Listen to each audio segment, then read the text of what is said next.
So in that respect, guys and their girlfriends and stuff from the Catholic communities can come over to Calvin Old Boys. They'll be well looked after. They sit down and they have a drink, and you know, okay, most of the evening is kind of like got guys with Rangers tops and stuff, but the guests are treated very well, and they have to be because some of them are their best players, and I was just thinking about how crazy it is that if you're from a different community, but you're a great sportsman, and you combine with another great sportsman, but he happens to be from another religion. You know, what is the difference? The answer is none. Whatsoever. Um, so, like, hands up, there they are, all the young guys and young girls in Calvin Old Boys, and you don't know where they're from, you know, because there's no discernible difference between one or the other. And they're all having fun and they're all getting on with each other, and there's a camaraderie, that's based around this fact that every single weekend they play for each other, against other teams, and you know they're united in their desire to beat an opposition. But it's been known that the actual young people themselves have been in opposition to each other. You know, so it's a fantastic way of breaking those breaking those boundaries. So this is now. I'm going to finish on this, and you're all going to be going, thank fuck for that.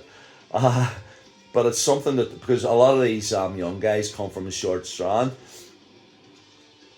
and short strand for Belfast friends. Everybody knows that it's a little enclave in East Belfast that's predominantly, well, I say predominantly, it's a Catholic area surrounded by Protestant areas.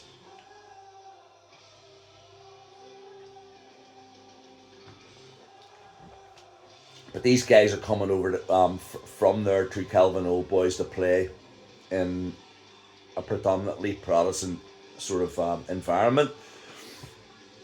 But the short strand, it's just right on the verge of the city centre, and then towards East Belfast. And normally Protestants stay out of it. It's not somewhere where there would be any necessity for a Protestant to be in, other than maybe if you're a worker and you're going to fix street lights or put in cables or put in internet or whatever. You don't go into the short strand, and just dander about, and whatever. There's no need for it, So it's like amongst them be it, amongst us be it, sort of thing. But back whenever I was about 17, 16, 17. No names mentioned whatsoever, but a certain guy will actually know.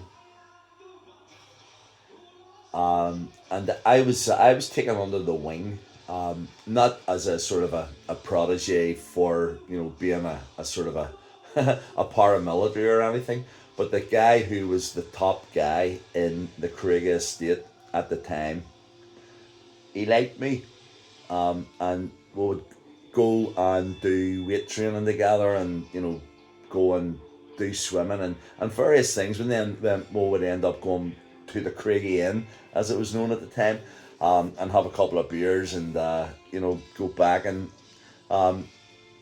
I used to love going to his flat, because he had been in proper jail, and he was showing me things that had been done by artists, because he knew I'd done artwork and stuff.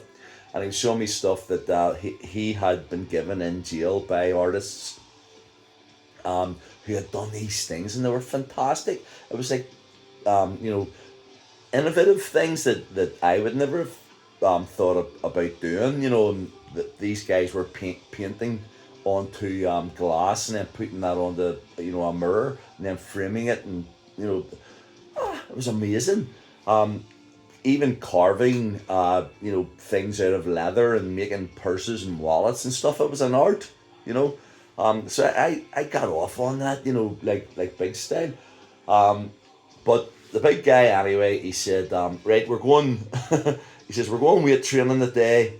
Then we're going for a swim, and then I've got to go and do a wee bit of a meeting, and then we're going to go up to Craigie Inn, have a couple of beers. And I said, fine, that's great. So we went to Albanil Leisure Centre, and this guy will know who he is because he knows that his dad was the manager of the security in Albanil. So we used to get in for free before or after hours, and we had the run of a leisure centre on our own for absolutely nothing, you know.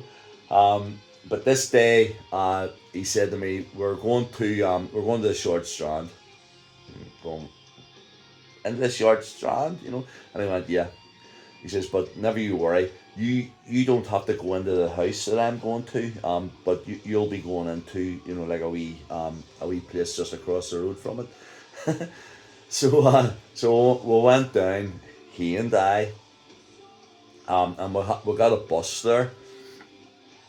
The two of us got off, and he said to me, "You wait here," and he went over to this door, knocked the door, and then these guys came to the door, and then he went in, and one of the guys who was in the house came over to me and said, "Right, son, come you with me," and I'm going, "Where am I going?" You know, and he brought me across the road and like into this it wasn't a community centre, but it was like a big room, and